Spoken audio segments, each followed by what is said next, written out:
सफल बने, समर्थ बने, पावन बने जीवन। मीठी मुरली सुन के पाए सुख सघन।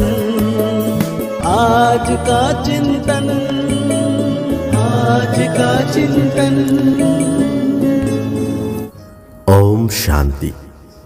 Good morning. मीठा बाबा हम बच्चों को मीठे मीठे बच्चे कहकर कितना मीठा बनाया, कितना पावन बनाया, कितना प्यार किया।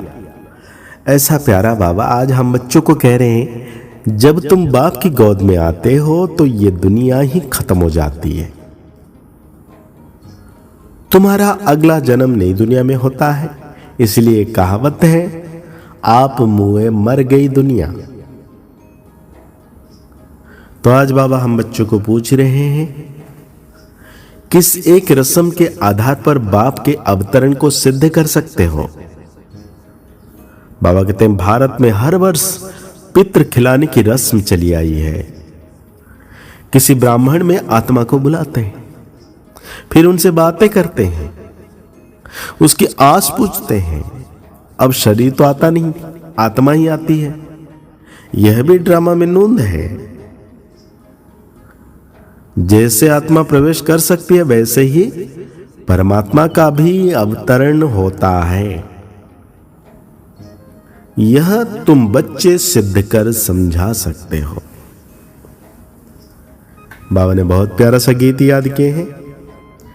मरना तेरी गली में, जीना तेरी गली में, मरना तेरी गली में, मरना तेरी गली में, जीना तेरी गली में, मरना तेरी गली में।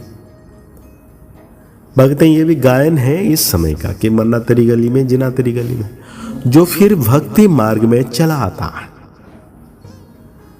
इस समय जबकि तुम बाप के पास जीते जी मरते हो तो बराबर सारी दुनिया खत्म हो जाती है।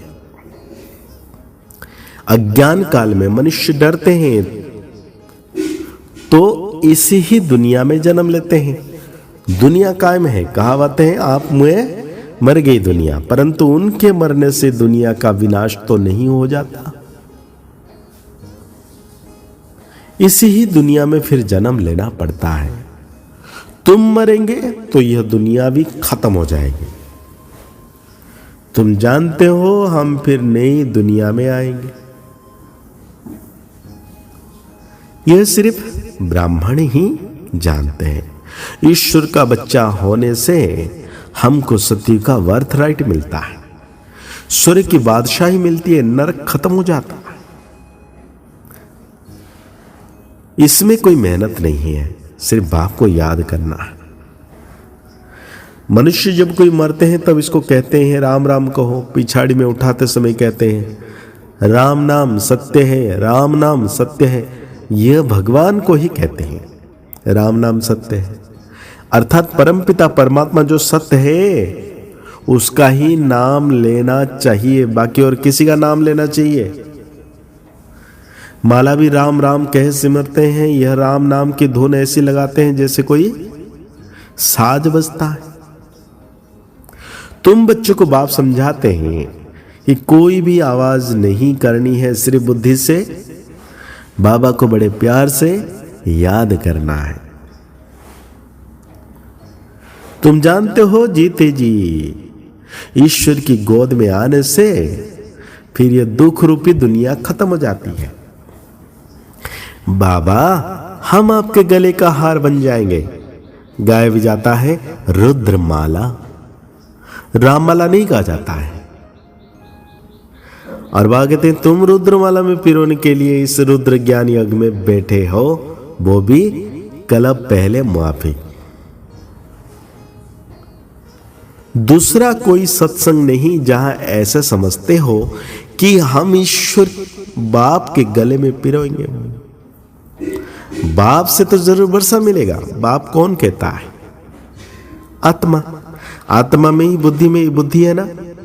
बुद्धि समझती है, फिर कहती है, पहले संकल्प आता है, फिर कर्म इंद्रियों से कहा जाता है। बराबर हम बाबा के बने हैं, बाबा के ही होकर रहेंगे। कहते हैं रुद्र ज्ञान यज्ञ तो बहुत मशहूर है।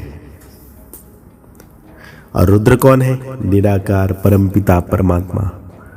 श्री कृष्ण तो साकार है। आखिर भगवान किसको कहा जाए? श्री कृष्ण को तो नहीं कह सकते। मनुष्य तो बहुत भले होते हैं, कह देते हैं गॉड इज ओमेनी प्रेजेंट। बाप तो अपने घर में ही रहता है और कहाँ रहेगा? अब बाप इस बेहद के घर में आया हुआ है, यहां विराजमान है। कहते हैं कि मैं इनमें प्रवेश किया है। जैसे ब्राह्मणों में पितृ को बुलाते हैं, समझो कोई अपने बाप के पितृ को खिलाते हैं, तो आत्मा कहेगी मैं इनमें आया हुआ हूं, मैंने इनमें प्रवेश किया हुआ है। कुछ पूछना है तो पूछो। आगे पितृ को बुलाने का बहुत रिवाज था। पितृ तो आत्मा है ना, पितृ को यानी आत्मा को खिलाया जाता है। कहेंगे आज हमारे दादा के पितृ हैं, आज फलाने का पितृ है, तो आत्मा को बुलाया जाता है, खिलाया जाता है। समझो किसी का स्त्री से प्यार है, शरीर छोड़ दिया, तो उसकी आत्मा को बुलाते हैं। कहते हैं हमने हीरे की फुल्ली को पहनाने का वादा किया था, तो ब्राह्मण को बुलाकर उनके हीरे की फुल्ली पहनाते हैं। बुलाए तो आत्मा को, शरीर थोड़ी आएगा। यह रस्म भारत में ही है और कहीं भी नहीं है।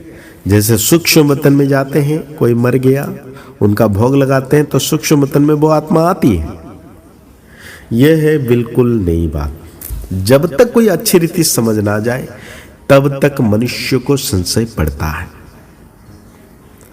कि क्या करते हैं। ब्राह्मणों की रस्म रिवाज देखो कैसी है। सभी मंदिरों आदि में भोग लगाते हैं, पितृ को भी भोग लगाते हैं। गुरु नानक की आत्मा को भोग लगाया, अब कहां है? यह समझ नहीं सकते। तुम जानते हो जिन्होंने धर्म स्थापना किया हुआ है वो सब यहां पर है। यह तुम बराबर समझते हो। इस समय सारी दुनिया जर्जरीभूत है। बैनन ट्री का मिसाल है, बहुत बड़ा झाड़ है, उसका फाउंडेशन सड़ा हुआ है, बाकी टाल टलियां सारी खड़ी है। यह भी झाड़ है। देवी देवता धर्म का जो फाउंडेशन है उनकी जड़ एकदम कट गई है, बाकी सब है। बीज हो तो फिर से स्थापना करना। बाप कहते हैं मैं फिर से आकर स्थापना करता हूं। ब्रह्मा द्वारा स्थापना, शंकर द्वारा विनाश। बराबर अनेक धर्मों का विनाश हुआ था। तो आज बाबा हम बच्चों को बड़े प्यार से धारणा के लिए कह रहे हैं, क्योंकि जब हम धारण करते हैं तब हम ज्ञान योग से निपुण बनते हैं। इसलिए बात कहते हैं माता पिता को फॉलो करो, आप समान बनाने की सेवा करनी है। मतलब जैसे ब्रह्मा बाबा मम्मा ने ज्ञान को धारण किया, वैसे मम्मा बाबा को फॉलो करके हमें बाप समान बनाने की, आप समान बनाने की सेवा करनी है। स्वदर्शन चक्रधारी बनना और बनाना है। मतलब ज्ञान को खुद भी बुद्धि में फैलाना है और दूसरों को भी बोलना है ऐसे करो। बाप के गले का हार बनने के लिए बुद्धि से बाप को याद करना है, आवाज नहीं करनी है, याद की धुन में रहना है। तो आज बाबा वरदान दे रहे हैं, देह अभिमान के त्याग द्वारा सदा सोमान में स्थित रहने वाले सोमानधारी भव, मतलब सम्मानधारी भव। सोमान में रहकर सम्मानधारी भव।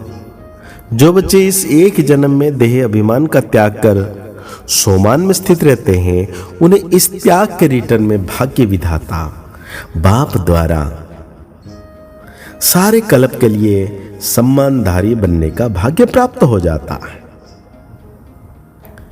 आधा कल्प प्रजा द्वारा सम्मान प्राप्त होता है, आधा कल्प भक्त द्वारा सम्मान प्राप्त करते हैं। और इस समय संगम पर तो स्वयं भगवान अपने सोमानधारी बच्चों को सम्मान देते हैं। सोमान और सम्मान दोनों का मतलब आपस में बहुत गहरा संबंध है। सोमान और सम्मान मना खुद को कम नहीं समझना है, दूसरों को भी कम नहीं समझना है। इसलिए हर समय एक बात मैं कहता हूं, मैं भी अच्छा वो भी अच्छा।